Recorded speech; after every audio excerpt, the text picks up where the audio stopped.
नमस्कार, आप देख रहे हैं नेशनल स्पेशल। मैं हूं आपके साथ रेखा मिश्रा। बुलेटिन की शुरुआत करेंगे पंडित दीनदयाल उपाध्याय की पुण्यतिथि पर।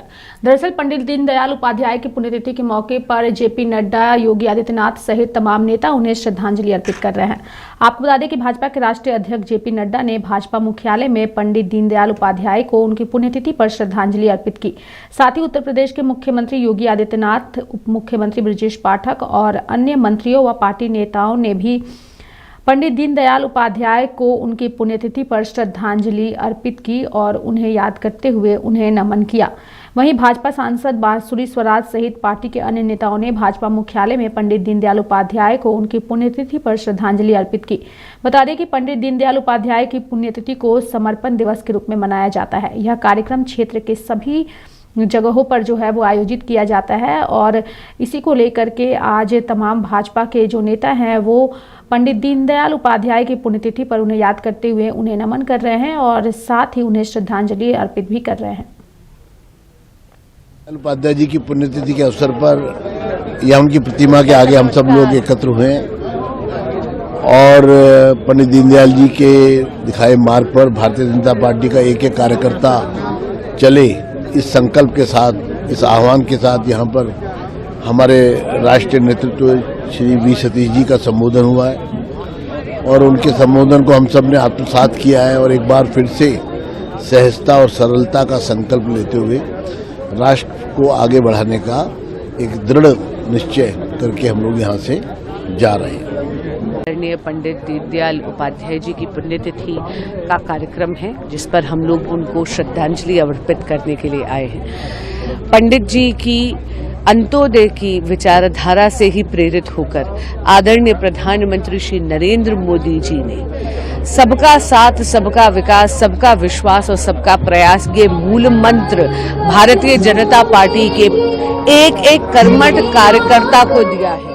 इस मूल मंत्र को और अंत्योदय की विचारधारा को आत्मसात करके ये जो डबल इंजन की सरकार दिल्ली में आई है, इसके बाद हम सुनिश्चित करेंगे कि मोदी जी की एक एक जन कल्याणकारी योजना उसका सैचुरेशन हो, उसकी लास्ट माइल डिलीवरी हो और दिल्ली भी प्रगति के पथ पर अग्रसर हो। धन्यवाद।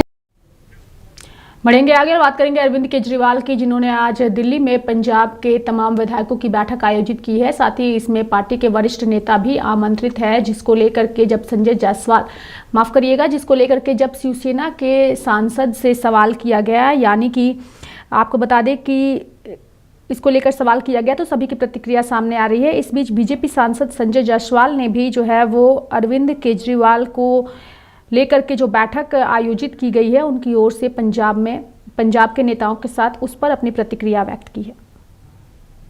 आम आदमी पार्टी पूरी की पूरी एनार्किस्ट पार्टी है। इन लोगों ने हर तरह से जो देश विरोधी तत्व हैं उनसे आर्थिक सहायता लेने का कार्य किया है और दिल्ली के हार के बाद अरविंद केजरीवाल जी भी जानते हैं कि उनके भ्रष्टाचार के जो हजारों करोड़ रुपए हैं उनके द्वारा एक बहुत बड़े तबके का पालन पोषण हो रहा था, अब वह समाप्त हो जाएगा।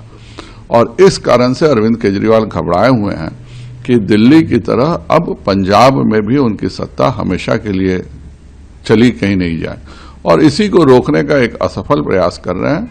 लेकिन जो भी शक्तियां जो चाहती हैं कि भारत की एकजुट रहे, भारत में विकास हो, वह कोई भी अरविंद केजरीवाल को पसंद नहीं करता है। आम आदमी पार्टी ने भी देखा है कि जिस तरह से अरविंद केजरीवाल ने आम आदमी पार्टी को चलाया, वैसी उसकी तुलना केवल हिटलर के साथ की जा सकती है और इसलिए इस तरह का व्यक्ति का जब पावर छिन गया है तो वह मानसिक रूप से असंतुलित होकर के विभिन्न लोगों को बुला के उनको धमकाने का कार्य कर रहा है।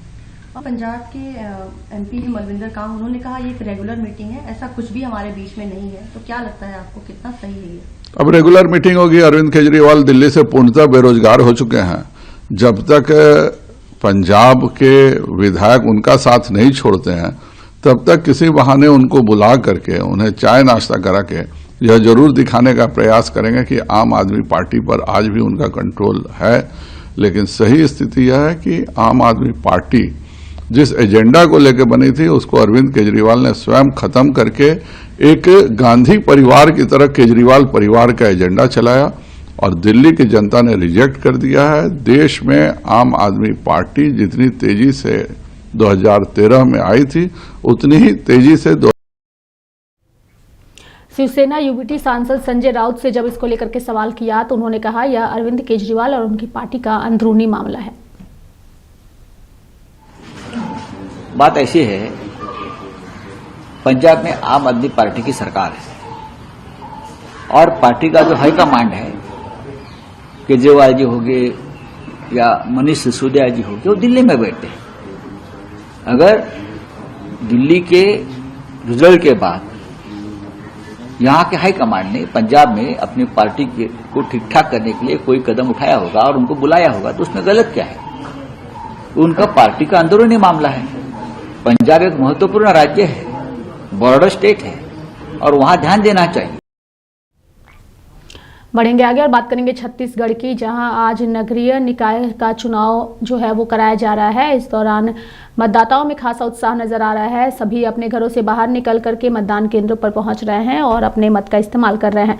आपको बता दें कि इस दौरान जनता अपने वोटिंग से नगर निगम, नगर पालिका और नगर पंचायत में क्रमशः मेयर, अध्यक्ष और पार्षदों के भाग्य का फैसला जो है वो आज करेगी।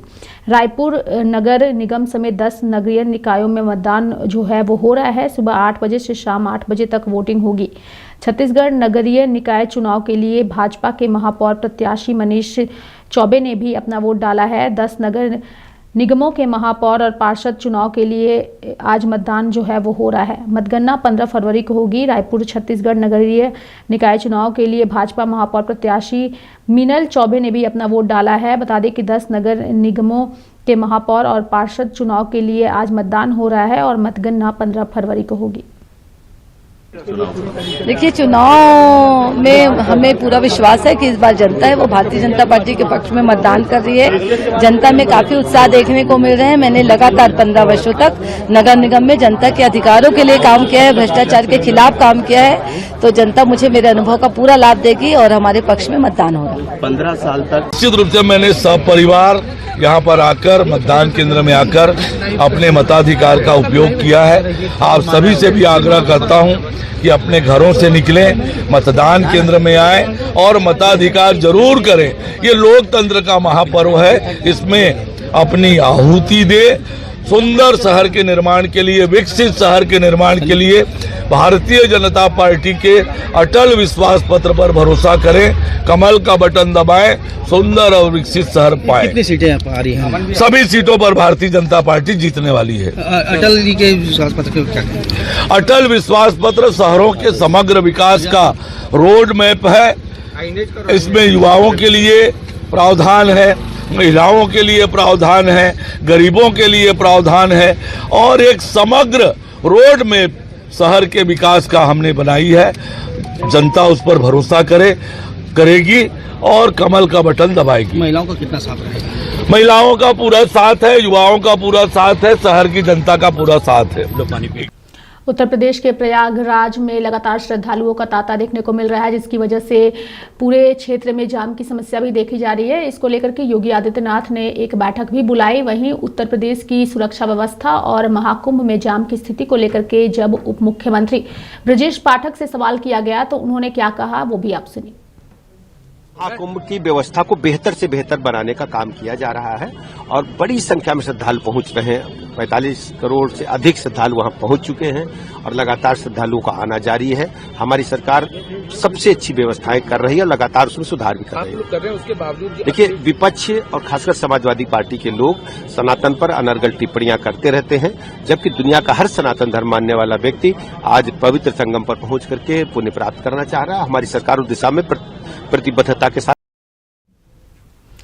बढ़ेंगे आगे और बात करेंगे पंजाब के मंत्रियों और विधायकों का तांता फिलहाल दिल्ली में लगा हुआ है। वहीं दिल्ली में अरविंद केजरीवाल की ओर से बुलाई गई इस बैठक को लेकर के राजनीतिक सरगर्मी भी बढ़ी हुई है। नेताओं की प्रतिक्रिया सामने आ रही है। इस बीच जब आम आदमी पार्टी के मंत्रियों से सवाल किया गया तो उन्होंने इस बैठक और अरविंद केजरीवाल की सराहना जमकर की है। पड़ सकती है दिल्ली चुनाव के हार के बाद? बिल्कुल कोई फूट वाली बात नहीं। पंजाब के सभी विधायकों की दिल्ली इलेक्शन में ड्यूटी लगी थी और दिल्ली में हमारी सरकार नहीं बन पाई। उनका लेखा जोखा करना है कि कहाँ कमियां रह गई और कहाँ ठीक रहा। ऐसी बात है। और दूसरी बात जो आप बोल रहे हो कि पंजाब में टूटने वाली बात, बिल्कुल नहीं। पंजाब में बहुत अच्छी गवर्नमेंट चल रही है। पंजाब के 94 विधायक है और सभी का साढ़े मुख्यमंत्री सरदार भगवंत मान जी से बड़ा अच्छा तालमेल है। अभी कल क्योंकि उनका बयान है प्रताप बाजवा का, उनका दावा था कि 30 के करीब एमएलए भी कांग्रेस पार्टी के संपर्क में, सरकार कभी भी गिर सकती है, टूट पड़ सकती है। 94 विधायकों की सरकार है।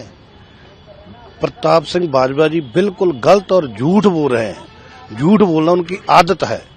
कोई सरकार के टूटने वाली जहां सरकार की कोई ऐसी बात नहीं। और पूरे 5 साल चले गई और आने वाले 5 साल भी आम आदमी पार्टी के होंगे। अभी क्योंकि दिल्ली में चुनाव की में जो हार हुई, आपको लगता है कि उसका असर पंजाब पे कुछ दिखेगा, कुछ नकारात्मक असर? नो। पंजाब में कोई ऐसी बात नहीं। पंजाब में बड़ा अच्छा चल रहा है। पार्टी भी अच्छा चल रही है और गवर्नमेंट भी अच्छा चल रही है। लेकिन दिल्ली में जो आप लोग को बुलाया गया है, कांग्रेस पार्टी बीजेपी सवाल खड़े करे कि अरविंद केजरीवाल दिल्ली से पंजाब चलाना चाह रहे हैं। बिल्कुल नहीं। केजरीवाल साहब नेशनल लीडर हैं हमारे। वो पूरे देश को देखेंगे, ना कि अकेले पंजाब को। पंजाब तो एक हिस्सा है हम देश का, इसलिए केजरीवाल एक स्टेट में नहीं सिमटने वाले, वो देश की राजनीति में अपना बड़ा काम करने वाले हैं। Thank you. मीटिंग का कुछ बताया गया आप लोगों को, किन मुद्दों पे चर्चा होगी? देखिए, केजरीवाल जी बार बार हमारी मीटिंग्स लेते रहते हैं और समय समय पर हम सभी विधायक, मंत्री और हमारे वर्कर्स इकट्ठे होकर पार्टी को आगे बढ़ाने की बात करते हैं और इसी मुद्दे पर आज बात होगी। हमने अपनी पार्टी को और मजबूती से आगे लेके जाना है और ये हमारी रूटीन का एक प्रोसीजर है और इसी का ये पार्ट है। लेकिन दिल्ली का जो परिणाम है उसके बाद ये आशंका जताई जा रही है कि क्या पंजाब में फूट हो सकती है, पंजाब में पार्टी बिखर सकती है, तो सरकार पे संकट आ सकता है। देखिए, क्यों बिखरेगी पार्टी?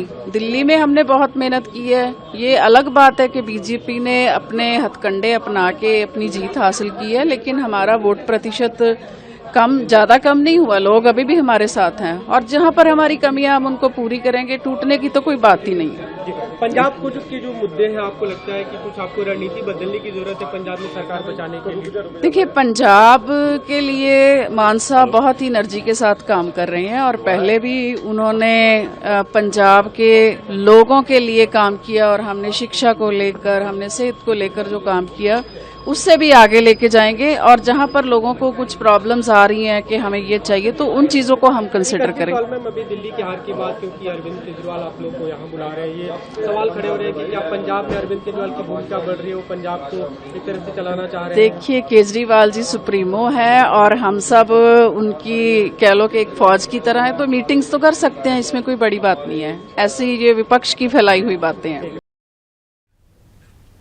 बढ़ेंगे आगे और बात करेंगे। प्रधानमंत्री नरेंद्र मोदी ने कल जिस तरीके से परीक्षा पे चर्चा कार्यक्रम के 8वें संस्करण में छात्रों के साथ बातचीत की थी और उनके सरल सवालों का सरल भाषा में जवाब दिया था, वहीं आज गुजरात के मुख्यमंत्री भूपेंद्र पटेल ने भी परीक्षा पे चर्चा कार्यक्रम के दौरान सभा को संबोधित करते हुए परीक्षा पे चर्चा के 8वें संस्करण की सराहना की और साथ ही छात्रों के साथ संवाद किया। शाळाना ट्रस्टी श्री शैलेष भाई पटेल, अग्र सचिव श्री मुकेश कुमार, कलेक्टर श्री डीडीओसी, उपस्थित अधिकारीगण, चूंटायेला जनप्रतिनिधि, संगठनना पदाधिकारी, शिक्षको, विद्यार्थीओ, प्रेस मीडियाना मित्रों, सौने मारा नमस्कार। आजे विश्वकर्मा जयंती है। भगवान विश्वकर्माना प्रागट्य दिवसनी आप सौने खूब खूब शुभेच्छाओं। केम बधा शांत थई गया? अत्यारथी टेन्शन में आई गया? કેટલા જણા બોર્ડમાં છે આ વખતે? 10મા અને 12મા કેટલા જણ છે? જો તો બાજુ તો ઘણા ધમાલ કરે એવા તો ઘણા બધા વચમાં છે. શું થાય? બોર્ડ આવે એટલે શું થાય? આમ 1 થી 9 ધોરણ સુધી આપણે પરીક્ષાઓ તો આપી જોઈએ કે ના આપી હોય?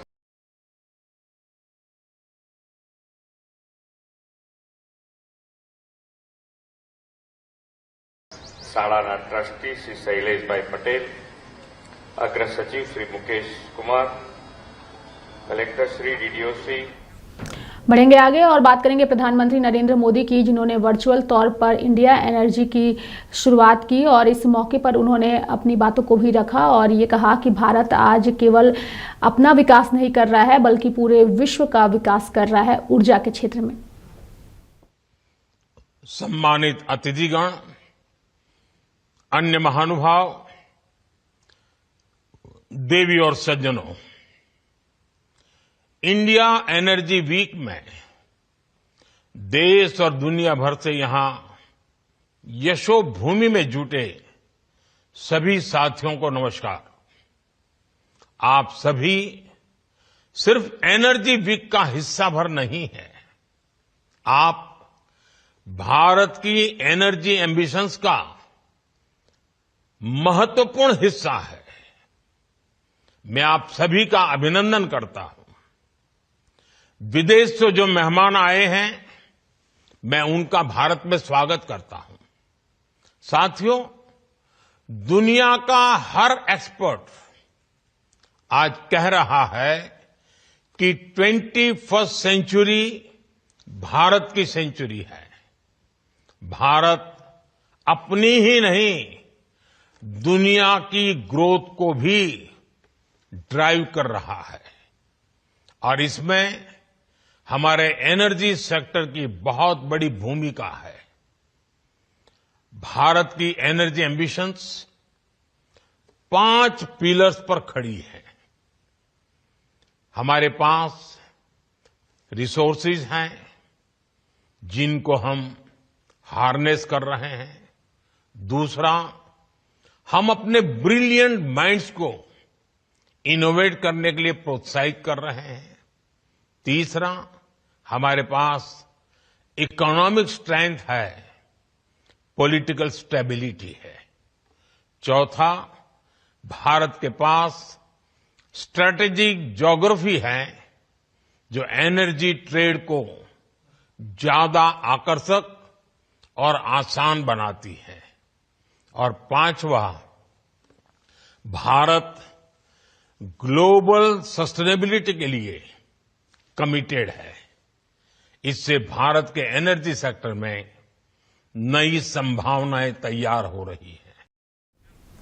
तो मेरे साथ फिलहाल अभी के लिए इस बुलेटिन में इतना ही। आप देखते रहिए लाइव इंडिया हर पल। नमस्कार।